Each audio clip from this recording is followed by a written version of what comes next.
So to get this started, we need to be aware of the things that we're looking for here. And as you approach this subject and you're trying to learn it, especially at home and maybe there's nobody else around to help you, you've got to be thinking about how this works. And you've got to build it up in a stepwise manner. And that's what we're trying to do here, is start with chemical shifts and think about where signals show based on their electronic properties and their environment. And you have that sheet in front of you, of course, to be able to do that. If you have it with you, get it out. We'll need it again today. And you start constructing a graph. You start putting the graph together. And I think the textbook takes the same approach, and I think it's a good way to do it. If you can put a spectrum together, it should be less intimidating when you see a spectrum and you have to come up with a structure. So we start out very simply here. We start out by building up the molecules, building up the spectra, looking at chemical shifts, looking at integrations, looking at shapes, looking at patterns, and then we can go the other direction. By the end of the week, we should be going the other direction, looking at a big complicated spectrum and deciding what exactly the molecule is from the data given. So we have put together some of these fairly simple graphs, and we've looked at shapes or signals that don't have much in terms of shape. And we should be confident now with the idea that the chemical shift is often dependent upon electronegativity and electron environment. So we saw multiple signals. We saw the building up of a more complex spectrum here, where the benzene ring doesn't have equivalent protons. They're non-equivalent, so you'd see multiple signals. And by today, you should be okay with the idea that an aldehyde goes all the way downfield. A carboxylic acid is further downfield than that. And in recitation, we're starting to put this together in terms of using IR, NMR, mass spec, and what have you, to determine what happened in the chemical reaction. Because on this next exam, there will be a chemical reaction you haven't seen before. You'll be given a whole bunch of data, and your job is to work out what happened. What is the change? What is the mechanism based on real sort of data? And that's what we do as scientists and engineers, and even physicians and pharmacists. We have to solve problems. So we've been building this up in a fairly sort of gentle way so far. Today we'll get into the more complex stuff, talking about patterns. You should be happy now with chemical shift, what it means, where they show up. You are given that chart in front of you, but don't memorize those numbers. Be able to use it quickly. Talk about integration, the area under the curves. It's fortunate that this is now a ratio of the number of types of hydrogens that you have. So in this situation where you have a carboxylic acid here, the H down there is down at 11 ppm. It's worth 1 proton. You measure that area, you normalize it to 1 on your digital integrator, and you find that now this will be 1 and this will be 5. And as we head into the benzene chemistry, we'll see that this is split into 3 patterns because of the fact that we have protons on that benzene ring which are different. Across the ring, they might be the same through symmetry, but there are 3 different types, therefore 3 different signals. And if you break that integration down further, it would be 2 to 1 to 2, and that would help you work out exactly which proton is which.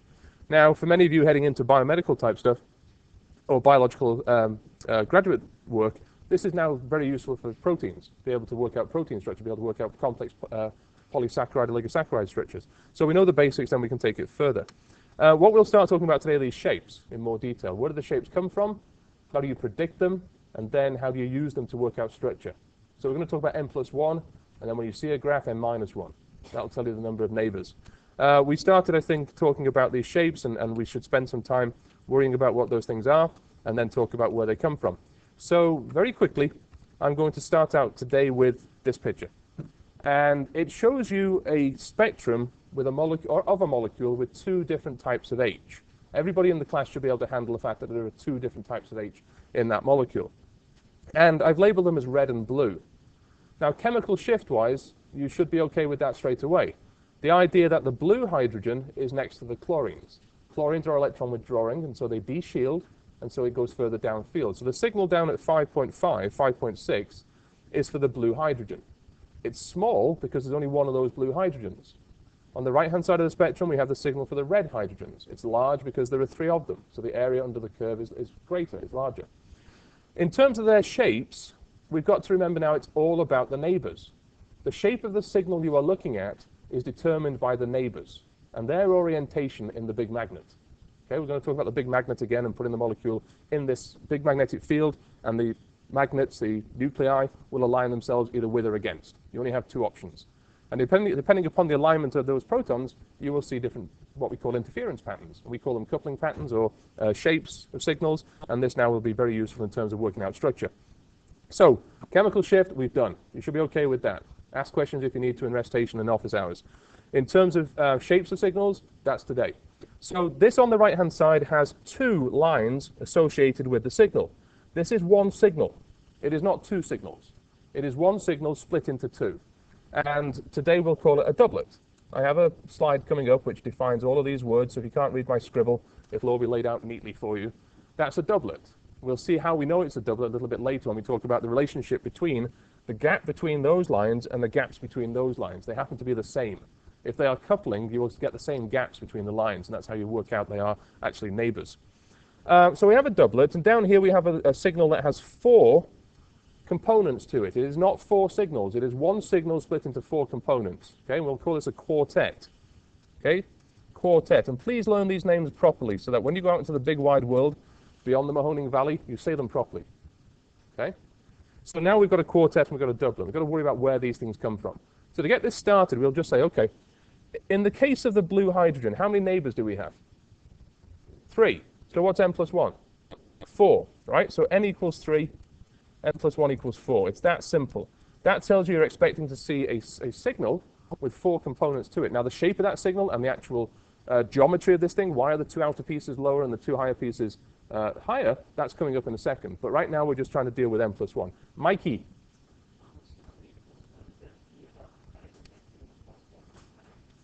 No, it's just n plus 1. It's just plus 1. It's a number, 1. You just add 1. Now, I'm going to explain where it comes from. I'm going to give you the physical explanation for where this comes from, right? It's all to do with the orientations of this magnet. If I'm looking at the signals for the red hydrogens there, we've got 1 neighbor. That 1 neighbor can either be up or down in the magnet. Those are 2 orientations. That's where your 1 comes from. 1 magnet that can be 2 orientations. So n plus 1 is 2. In this example, the red hydrogens have 1 neighbor, the blue hydrogen. So the signal for the red hydrogens, which is this one, gets split into 2 lines. That's a doublet. For the blue hydrogen, again, we say that we have 3 neighbors, 1, 2, 3, and n plus 1 here to work out the signal shape will be 4, which is a quartet. First example. And the only way you can learn this is by examples and practice. Next example. We modified it slightly. We went away from 1 hydrogen. We've now got 3 and 2. Which is which? Which signal is for the red hydrogens? The one on the left or on the right? The one on the right. The other left. Okay? This is for the red. That's for the methyl group. Now, be careful here. It is not a triplet because there are 3 of them. Okay? It is not a triplet because there are 3 of them. It is a triplet because there are 2 neighbors. So n is 2. So n plus 1 is 3. Therefore, triplet. And by the end of this week, we've got to get very good at this. We've got to learn about the graphs. We've got to learn about the numbers underneath when we give you the data in text form, and then be able to very quickly go backwards and forwards between different spectra, including IR, including mass spec, including C13 spectra, to work out complex problems. And this really does sort people out. Now, what about this down here? What shape is that? What's the name for it? It's a quartet. Okay, it's a quartet. Now, that's corresponding to the blue hydrogens. Why is it so far downfield compared to the other one? Because the bromine's electron withdrawing, right? So on your chart, what type of protons are we looking at? BR neighbor. Pierce has it. BR neighbor, right? So hopefully it shows in that region, approximate region of where that shows up on your chart. So now we have to worry about its shape. We're looking at the shape for the blue hydrogens. The blue hydrogen shape depends upon the neighbors. How many neighbors? How many neighbors do the blue hydrogens have? How many neighbors, how many hydrogens on that carbon? 3. So what's n plus 1? 4. That's where you get 4 lines in your signal. So we have a quartet and we have a triplet. And by the end of the day, I'll show you some very simple patterns that you should be able to look at and recognize every time. An ethyl group like this, a CH3, CH2 group, always shows that pattern. A triplet and a quartet. We'll see an isopropyl group always has a certain pattern. A T-butyl group always has a certain pattern. And if that's, that you have that information with you, it's very quick to be able to put those pieces together. You will see those signals and immediately recognize, I have a T-butyl group. That helps you put structures together. So far, so good, right? 2 signals, 2 types of protons, chemical shifts based on electronegativities, alkyl versus BR neighbor. And now the shapes, I haven't explained where the shapes come from yet, but the shapes are based on this n plus 1 rule. More complicated system here. This will happen in both directions. You've got to count in both directions. If you have neighbors in both directions, you must count in both directions. So let's think about the blue hydrogen. Which signal is the blue hydrogen on my graph? Left or right? Left. Why is it so small? There's only 1 of them, as opposed to 6 for the other one. Now be very careful here. As the splitting pattern gets more complex, you can take a singlet and make it into a doublet, and the signal gets smaller, but it might still be the same integration because you're now splitting the area under two curves. And if you went to what is this? This is a sextet or a septet. The area gets very small because or the curve gets very small because you're spreading the same area under a whole bunch more lines. So how many neighbors does the blue hydrogen have? 6, not 3, right? 6. They all split. So what's the answer here? How many lines in my signal? 7. We'll call that a septet. There are 7 lines in that signal. And this will be, again, a common pattern. This is an isopropyl group. You see this pattern again and again, a septet with a doublet at the top. That then is an isopropyl group. It speeds you up, being able to put the answers together. So how many, these hydrogens on the right are the same as these hydrogens on the left. That should be okay by now. They're chemically equivalent, they're magnetically equivalent. How many neighbors do they have? Just the one. So the shape, therefore, is a doublet, which is that right there. So again, it's all based on the neighbors. You just practice it, and you decide that you're okay with the n+1 idea in terms of you using it, and now we'll have to explain where it comes from. Jessica 2. Yes. Yes, the CH3 groups are equivalent, so there's only one signal for them. Now, as we build up, and we did some of this in recitation this week, we'll do it again this afternoon, not all methyl groups are equivalent, right? Depends on their environment. Depends exactly where they're attached. So we've got to try and explain where these pictures come from. And these are the sort of, these are the defined structures for signals in NMR spectroscopy. We can see here the application of the n+1 rule. If you have no neighbors, there's no interference. Therefore, you get a singlet. If you have one neighbor, it turns out to be split into 2. There is interference. You see an interference pattern on the spectrum, which we call a doublet. If you have 2 neighbors, n+1 equals 3, and we see a triplet. What we should see from this particular slide is the shape. Obviously, with one line, it's just one line. But with 2 lines, they're the same height. If they're the same height, chances are it's a doublet. In this example here, you have a definite pattern. The 2 outer portions are smaller than the middle portion. In fact, the middle portion is twice as high as the outer 2 portions. We'll see that in a second and where that comes from. For a quartet, it's a little bit different. We have 2 outer portions, which are, I think it's 1/3 the height of the 2 middle pieces. And this is all going to be to do with permutations of magnets, the permutations of what the neighbors can be doing when the particular proton hits its resonance signal. When we hit the right frequency for the resonance, what's happening next door? Are they with the field or against the field? And that will make a big difference in terms of the shapes. Quintet, again, we'll see is a bit more complicated. We won't define the quintet in terms of showing you where it comes from, but the n+1 rule does apply. Sextet, again, is more complicated with 6 lines, and septet is now getting to the limit of what you can see on an exam, or what you can see on a chart. After that, we might just say M. And M is for multiplet. Multiplet is more complicated than a septet. Okay, so if you see M, it means there's an awful lot more complication in terms of what's happening with the communication between the neighbors. And we will have to worry about those. Pierce?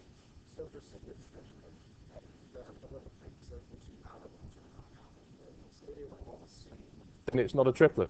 That's a good point. Okay? We'll see an example in the near future. If you see a signal that looks like that, it's got 4 lines in it, but they're all the same height, it isn't a quartet. The quartet is defined as having 2 outers shorter than the 2 centers. And I'll show you exactly where this comes from. You might see a doublet of doublets in which a proton is getting split by 2 different protons. Both of them are doublets, and that becomes a doublet of doublets. And you can get information from that. And we get, you can get as complicated as you want. I've seen signals that were doublets of quartets of triplets. Yeah, that's painful. We won't get that far, but you ought to be able to handle doublets of doublets. So you need to know those shapes. And as I ask, like the textbook does, to draw, I want you to draw a spectrum on the exam. I want you to practice drawing these things, okay? And keep the artistic flourish to a minimum. I'd like to see triplets look like that. That's fine for a triplet. That I don't know. I don't know what that is. And I do see people try to draw spectra in which look like forests. They just look like a forest. It's a very pretty picture of a forest. It needs to look like the structure. And again, I take this back to the cyclohexane. If you can draw a cyclohexane after a bit of practice, you can draw these signals after a bit of practice. Okay, and some of you, those of you who have, you're thinking about medicine and stuff like that, and you have to do things like MRI, you have to worry about the outcome of those things, be able to read those charts, you're going to take this an awful lot further. This is the very basic stuff to get started with. So there are our shapes, all based on n+1. Where does it come from? Well, It comes from, or the shapes can be predicted by, I should say, the use of Pascal's triangle. Now, this is a typical sort of Western European steel, because Pascal wasn't the first to develop this. This was known from China and India from hundreds of years before, even 1,000 years before. But you know, the French steal everything, so what are you going to do? This is now going to show you the potential shapes of these signals based on Pascal's triangle. So the whole point of this is to say that, okay, these two numbers here, add them together, you get this number. You've seen this before? Yeah? Add these two numbers together here, you get these numbers here. Keep going, you add these two numbers, 1 and 3, you get 4. That, you're not interested in that. But it just happens to coincide with signal shape. There's a singlet in which you have one line. There's a doublet in which you have two lines of equal intensity. Here's a triplet in which you have 3 lines. The outside one is 1, and the outside one is 1, and the inside of which is twice as high. So you can use this to actually predict the signal shapes. And we can go all the way down here to sextet, in which you have 6 lines, outside is 1, inside is 5, then twice as big, and then 5 again. You don't need to worry about that. You need to worry about where this comes from. You need to worry about how do we develop these line shapes? What's the background to that? Well, I'd go back to this picture, just to refresh your memories about what's physically happening here. If you take a sample, and you'd make a sample in your laboratory, then you have magnets in your sample because you have nuclei that are protons and carbons, and they are magnetic. And if there isn't a big magnet, and I mean by a big magnet, you know, something the size of me, this thing is about 6 feet tall, and that is a big magnet. And the magnets inside that big magnet will do as they're told. Yes? They're not just going to go in any which way. This is outside the magnetic field, and as soon as you drop your sample into the can, inside that big magnetic field, which is often referred to as B0, those magnets will line up one of 2 ways. They will line up, as we say, with the field, and they will line up against the field. Now, if my field is generically pointing in this direction, this is with the field, that's with the field, that's with the field. This is against, and this is against. What do you think is lower energy, with the field or against? With. And then against is rebellious, right? And it's, you know, you need to put some energy in to get there. And what we'll do when we do the experiment is we put the radio frequency energy in, and we see that this going against the field, this going with the field can be forced to go against the field. And that's what we're measuring, is the energy it takes to do that. So now we have 2 orientations. That's the take home from this. Those magnets can only go in 2 orientations, either up or down. So I can write that like this.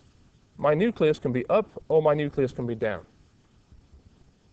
So far, so good. Nothing tricky about that. 1 or 2 orientations. Well, let's take it into the actual application to the signal shapes. It's all about the neighbors. I have a molecule here in which I'm looking at the signal shape for the red hydrogen. And I have one neighbor. And you define a neighbor by being 3 bonds away. There's 1 bond, there's 2 bonds, there's 3 bonds. If you're more than that away, you probably don't see any coupling. You don't see any interference. So in this sort of 3-bond coupling, this neighbor coupling, we might call it vicinal coupling, we can see now that that hydrogen, the blue hydrogen, is either up or down compared to the big magnetic field. So when we, and this is the complicated thing, when we hit the resonance frequency for that atom, for that nucleus, this guy is either up or it's down, which is what I've written over there. So I have 2 permutations. So when we hit the resonance frequency for the red hydrogen, the blue hydrogen is either with the field or against the field. Now, you should be able to extrapolate that to say, okay, when you hit the resonance frequency for the red hydrogen, the blue hydrogen's in 2 different orientations. So you're going to get 2 slightly different frequencies for the red hydrogen in terms of its absorbance.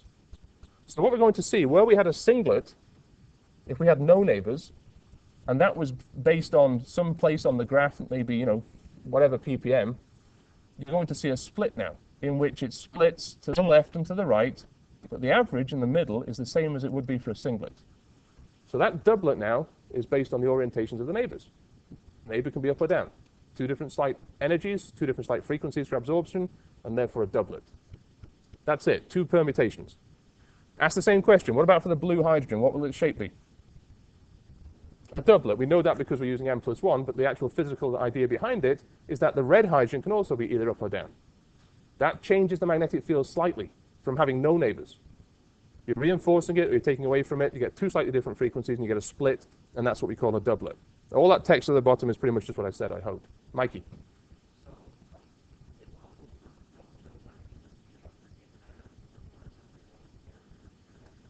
Well, be careful. We're looking at the frequency for the red hydrogen when this thing hits its frequency, right? When this thing hits the required frequency for it to go from low energy to high energy, the neighbor can either be up or down. So I'm not talking about both of them at the same time. I'm looking at the resonance frequency for the red, and where is the blue hydrogen? Is it up or down? It's either up or down. So that's why I get two lines. Then I go and look at the frequency for the for the blue hydrogen, and now I'm looking at the possibilities for the red. It's either up or down. So I'm going to see two doublets. Nothing. I don't think it's that complicated. You just have to sort of work on it and think about it, and then try and put it into practice. So here we go, make it a bit more complicated. Where do triplets come from? Where do quartets come from? Well, the argument now might be, for the red hydrogen, how many neighbors? Two. So this hydrogen, when we hit the resonance frequency for the red hydrogen, this blue guy could either be up or down, and this one could either be up or down. More complicated, yes?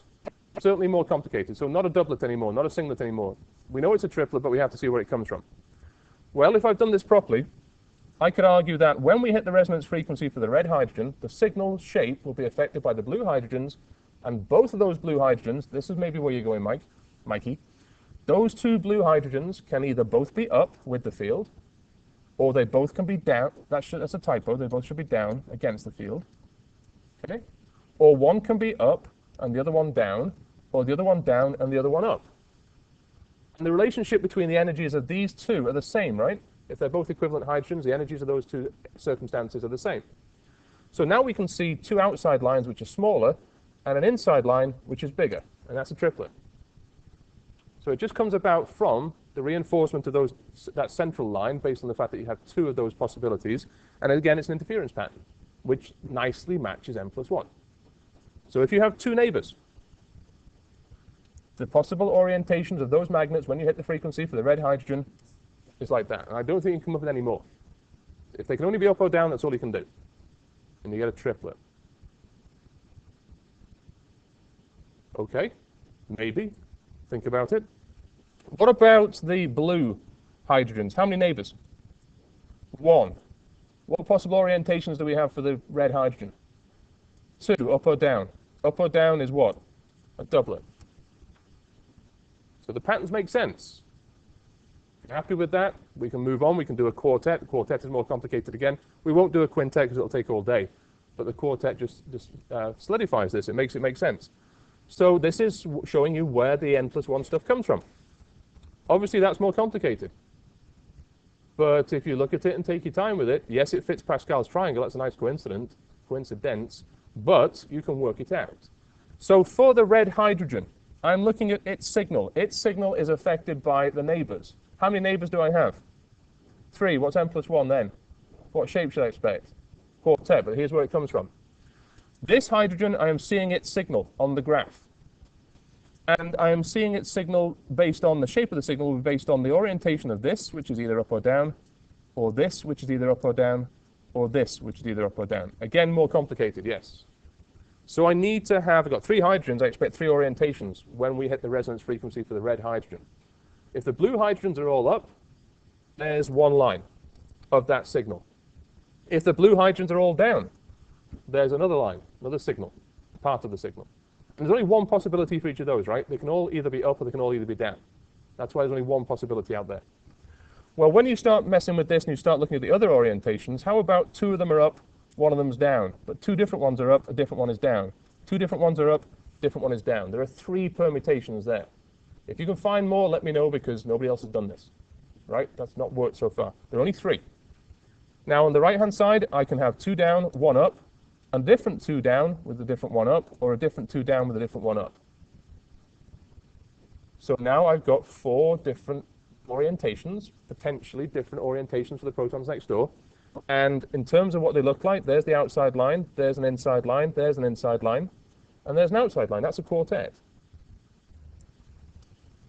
You see it? So it's a fairly simple explanation for where the actual values come from. Now you just have to be happy with how to use it. Mr. Winiak, you okay? You're drifting out, man. Anybody else? Anybody at the back? You've all gone very quiet at the back. It means one of 2 things. Okay. So I've got doublets, I've got triplets, I've got quartets, and that's where it comes from.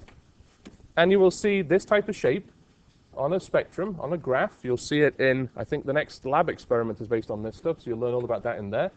And thinking about homework and thinking about problem sets and sit-down recitation quizzes coming up next week and stuff like that, you're going to have to look at the data and work out a structure. So we've done this very carefully. We started out looking at the basics, where do the signals show, how many signals should there be, and then we went up to signal shape and what that tells you. Well, now we've got to add a few more bits and pieces in terms of data we can get from the graphs, and then we start solving problems. We start putting the pieces together to work the other direction, which is given the graph, what's the product, what's the molecule? That's difficult. Well, I mentioned earlier on that if you have signals in a spectrum in which the two protons involved there, the two types of proton involved there, are actually communicating, they're actually splitting, it turns out the gap between the lines is going to be the same. So these gaps can be measured. It's going to be called a coupling constant, and it's exactly that, it's a constant. And the typical constant for the molecules we've looked at so far, which are acyclic alkane type molecules, the typical number is in the 7 to 7.4 region. And where does that come from? Don't forget ppm on the x-axis is a description of hertz. It's a description of energy. So we can actually convert that ppm scale on the chart on the computer and give our numbers in hertz. And if we can measure those differences in hertz, it turns out that this value and this value are the same, and that this value and this value and this value will be the same as the right-hand side, because those two are talking to each other. This will only happen, at least in the signals that you will see, it will only happen if those two signals are actually next to each other, if the protons are next to each other. So this will be very useful. You could have different signals in different parts of the spectrum. One's way downfield at 7, the other one's way upfield at 1. And if you measure their coupling constants, you can tell that they're neighbors. You can tell that they're actually talking to each other. You'll see why that's useful. So here we go. First of all, what is the shape for HA? What do you expect to see? Quartet, right? Downfield, or at least over here, quartet. What is the shape for HB? Triplet, because I'm looking at HA and adding 1. So here we go. There's a triplet, there's a quartet. So the J value is always given for you, and that is approximately 7.4 hertz. That's a very useful number. You will see as you practice problems that becomes very useful to be able to tell which protons are next to each other and therefore overall what's the structure. But you can see extrapolating this to biology, to biochemistry, it's very, very powerful now to be able to use these types of ideas to work out very complex structures. So a coupling constant is the gap between the lines within a signal. You can see here that there are some patterns. I mentioned that already, but I'll talk about this in terms of coupling constants too. You're going to see spectra with 10 signals on them. How do you know which signal belongs to which? You've got a bunch of methyl groups in your molecule. You've got a bunch of CH2 groups in your molecule. How do you know which is which and which is connected to which one? You can use the coupling constants to do that. On the left, I have the typical pattern for an ethyl group, CH3, CH2. So CH3, CH2, bonded to something else which doesn't have hydrogens. X could be a bromine or an OH, something like that, or an ether, something like that. What shape do you expect for the CH3 group? Triplet, right? Two neighbors, triplet. And what shape do you expect for the CH2? Quartet, because I've got three neighbors, therefore there. And if X is electron withdrawing, the chemical shift should make sense. Now, you will find that the gap between these two lines is the same as the gap between these two lines, and is also the same as the gap between those lines and the inner lines and the outside line if they are coupling. So the coupling constant here might be around 7, 7.1, 7.2, 7.3. And it's useful because then you can tell these two are next to each other in the molecule you're trying to construct.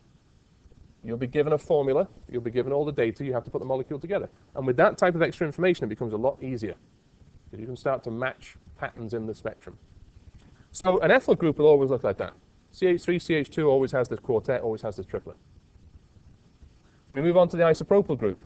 Okay, isopropyl group with something attached. We have a hydrogen in the middle, we have a CH3 at the end here, and we have a CH3 at the end there. Those two CH3 groups are the same.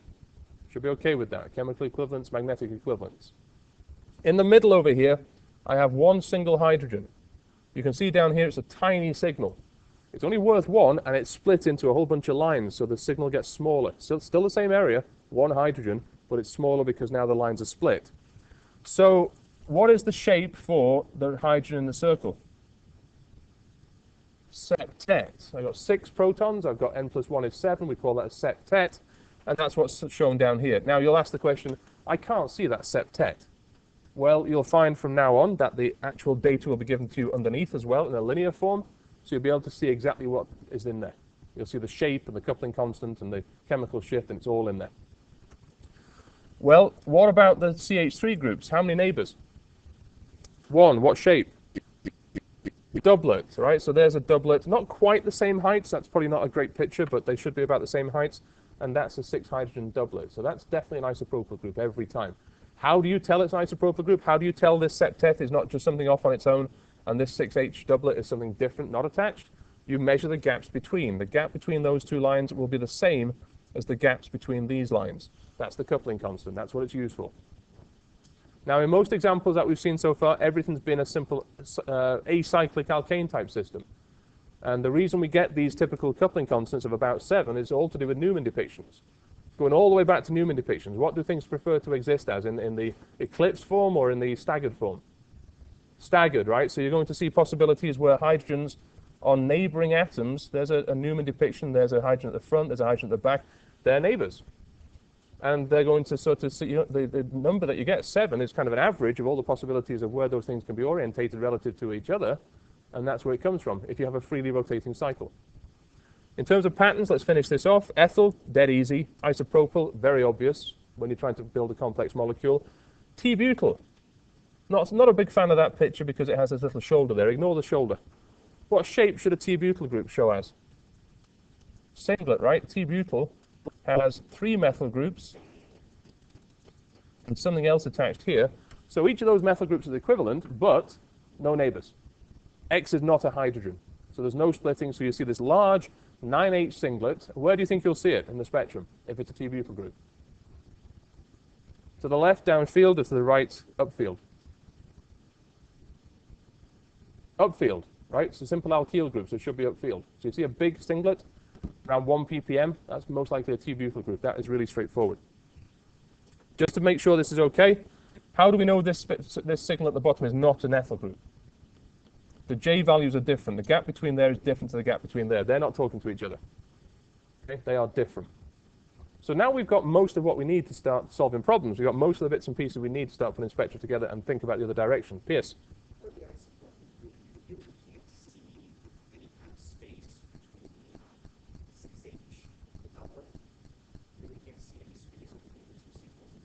You can.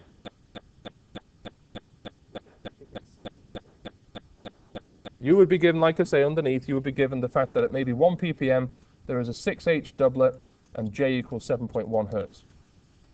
As you start looking at old material on the website there, you'll see that's in there. And you need that, right? Some of these, some of the printing we get done isn't great. The graphs don't show up perfectly. If you had it in front of you on a screen, you could blow it up, and then you could see it. But I will give you enough information so that you can solve the problem, even if it means doing it in 2 forms. Mariah, you okay? All right. Moving along. So here's one of the applications of this. On the left, I have a benzene derivative. You're about to get, immersed in benzene chemistry for about 2 weeks. I have a bunch of signals. I expect a bunch of signals. I think this is somewhat simple because it's symmetrical. By that I mean this on the left should be the same as this on the right because it's symmetrical down the middle. This should be different, but the same as this one. That might simplify things. That's what we do in recitation, is run through these things. I have a CH2 group down there, I have a CH3 here. I have a CH2 there and a CH3 here. So if you look at the very simple experiments or exercises I put on the web there to practice this stuff, so you can look at the number of signals, where they should be, and maybe what shape they are, I could argue we've got 1 type, 2 types, 3 types, 4 types, 5 types, 6 types of signal. 6 types of proton means 6 signals. And you put that onto a spectrum, you're looking for alkyl up here, alkyl down here. What type are these? Oh, neighbor. ARH, ARH. What type is this?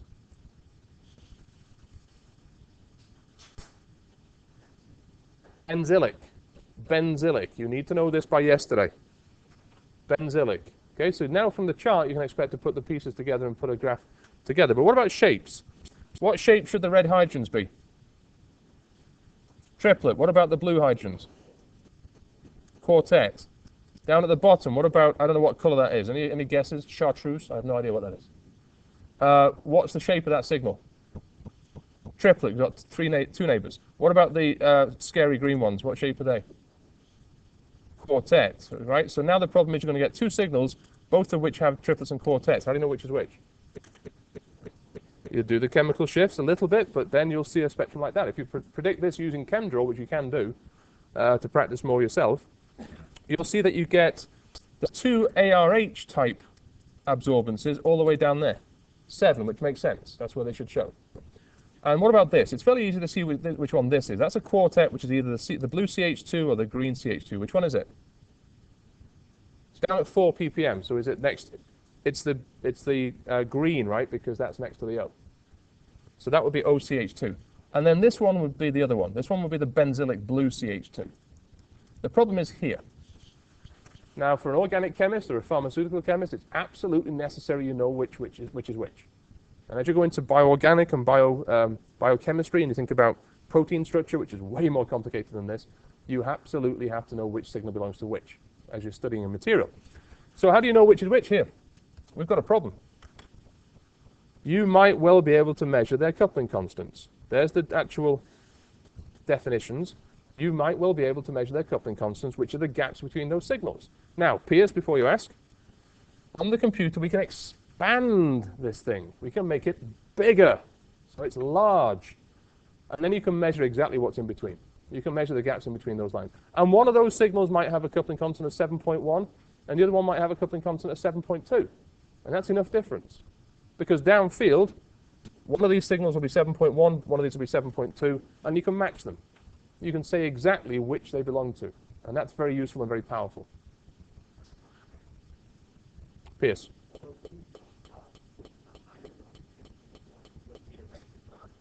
Possibly, that's a good thought, possibly. But what happens if it was coincidentally right on top of each other? Yeah? You really couldn't tell. This is how we do this. You've now got information to be able to divide up fairly complex material, fairly complex spectra. So we have, take a list so far, chemical shift, where the proton shows based on its electronic environment.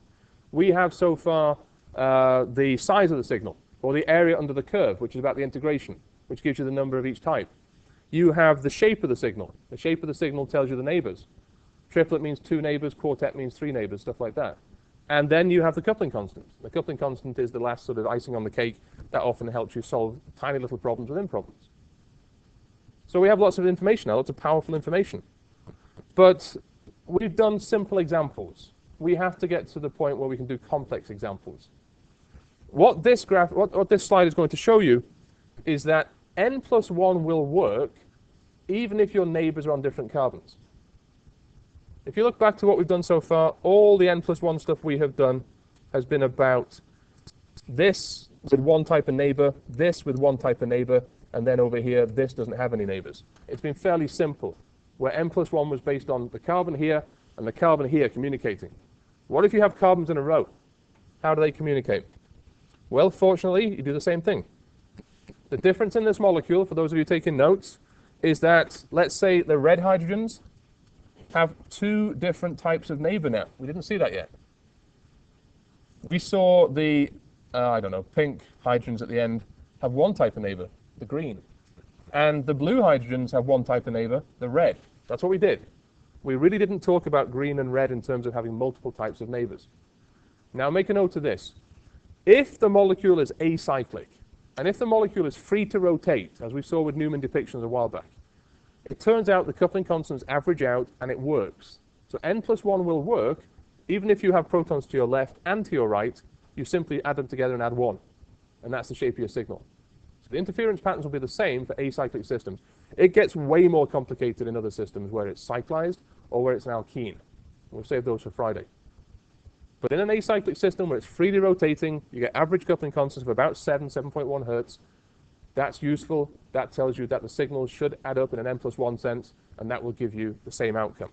So to start that out, now, the pink hydrogens, what shapes should the signal be? Triplet, we've got 2 neighbors. Where should it show in the spectrum? To the left or to the right? To the right, a simple alkyl. The green hydrogens, how many neighbors? I see 5, right? So how many lines in the signal? 6. And then I see down here red hydrogens, how many neighbors? 4. How many lines in the signal? 5, quintet. And then the blue hydrogens are fairly simple because they only have neighbors on one side. What shape? Triplet. What type of protons are they from your chart? CL neighbor, where should they show? Downfield, right? Downfield, 3.5, 4, something like that. So now we should be able to predict the spectrum. This was all generated using ChemDraw. If you have ChemDraw on your laptop or PC at home, then you can do this. You can just draw a molecule, circle it, go to the structure window and ask it to predict the H NMR spectrum. It's very useful. You can learn this very quickly. In my spectrum here, I have a triplet for the pink. That was correct. I have a triplet for the blue. That's correct. And if you look at those lines, that looks an awful lot like a, that's 6, is it? And this one is 5. That's a quintet. That's a sextet. And why are the chemical shifts changing gradually? If these are alkyl groups, why are they starting to move downfield? They're getting closer to the Cl. They're getting closer to Cl. Yeah, so that will affect the field slightly and drag it downfield a little bit. Oh, this is going to be good. Your weekend is going to be great. Fantastic. So n+1 applies for simple systems that are acyclic. And you can start to get lots of information from these graphs by doing exactly that. And that works. So context. I'm going to ask you to draw spectra. You've got to be able to put those things together. Now, I'm going to start this now. I've got 7 minutes. And I'll probably come back to this on Friday because my feeling is that people are still a bit whiplashed after that exam. And they've got other exams in subjects like biology that nobody cares about. And they're not getting into this just yet. But you need to get into this now. I've got the homework was due yesterday, is that right, from 15? The quiz is due, what, tomorrow from 15? Guess what I'm going to do this afternoon? 16. Yes. I'm going to put the 16 homework up to be due, I don't know, next Tuesday or Wednesday. So we really have to keep on with this stuff. You really have to keep up with it, which is beneficial because when it comes to exam time, you know what you're doing. Right. Everybody comfortable? Anybody want to say anything before we do this? Okay. Make sure you're sitting up comfortably for this and make sure you're awake. We have a situation here in which we went from simple systems that were freely rotating, acyclic systems that were all about, the Newman depictions and all about the anti and the gauche and all that sort of stuff. And what we did here is we went to a system that was rigid. We went to a system in which we have a pi bond. And what pi bonds can't do is rotate. If you can't rotate, you've got a problem here. In the spectroscopy, in the NMR spectroscopy, that's a problem because you get different interference patterns. If you can't rotate, you can't average out like we did for the other systems. So now, HA. Let's focus on HA. This is the signal for HA. It isn't a quartet. It's not a quartet because a quartet has lines that are defined shape. 2 outside are shorter, 2 inside are higher. This is not a quartet. And if you came into this straight away and decided that you're going to use n+1, as we have been doing, it wouldn't work. If you look at the signal for HA, how many neighbors does it have on the adjacent carbon? 2. And if you have 2 neighbors so far, what should it show us? Triplet. That ain't a triplet. Got too many lines to be a triplet. That is nowhere near a triplet. So there's something different happening here. Well, we have a situation now where that proton is stuck in a certain relationship with that proton. What word could I use? What's the orientation between those 2 protons on an alkene? No, somebody said it. Cis. And that proton is stuck in a relationship with that proton. What is what? That's trans. That is a trans relationship.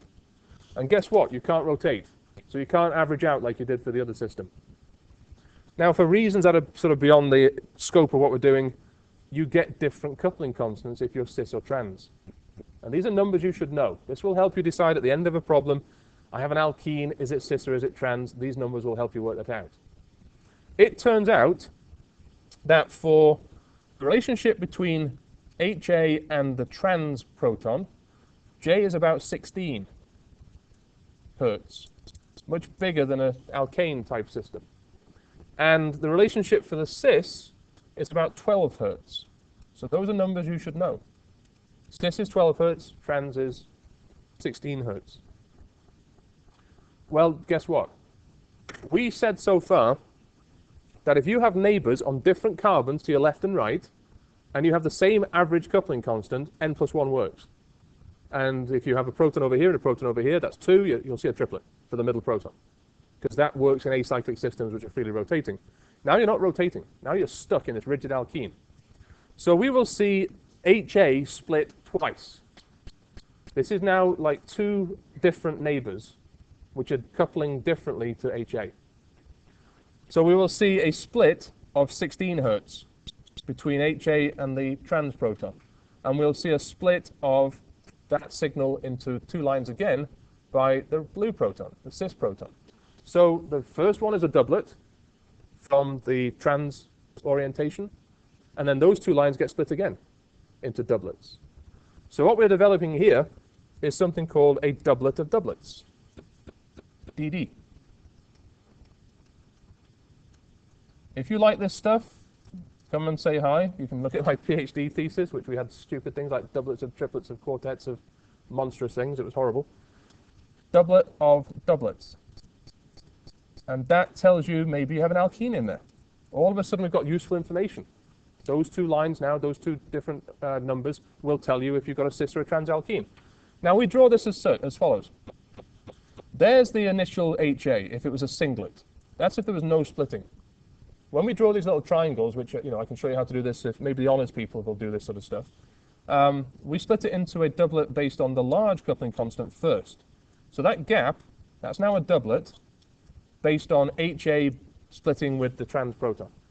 The large one comes first when we draw this picture. After that, that doublet gets split again by the cis proton. And that gives you now two doublets of doublets. So that DD is not a quartet, it's telling you that you have a cis or a trans alkene. In this case, you have one of each. So again, trans is bigger, cis is smaller. That's very helpful. I'm sort of going to finish some bits and pieces here, and then Friday I'm going to talk about that again. And then I'm getting to C13. Coupling constants are your friend, if you know what they're there for, if you know what they're available for, and how to use them. If not, they're nonsense. Jessica 4. In this example, now, there's a little magnetic anomaly called shouldering. There's probably another signal over here, and when that happens, you see this little shouldering. Yeah, you very rarely see a perfect DD in which they're all exactly the same height. So I would counter that by saying it isn't a quartet. A quartet would have that definite pattern that isn't on that spectrum. Okay, Michael. Well, they each have the same increase. Yes, and again, that's one signal, right? So all those lines will add up to the one signal worth one hydrogen. Now, I'm going to say one last thing, and then we're gone. Alcohols are problematic. We know enough about infrared spectroscopy to get around this, but alcohols are a pain. My plan on Friday is to get through that stuff, talk about how to solve some problems, and then do C13. So I might be done with this on Friday, unless you've got questions and slow me down. Okay? See you in a bit. Yeah.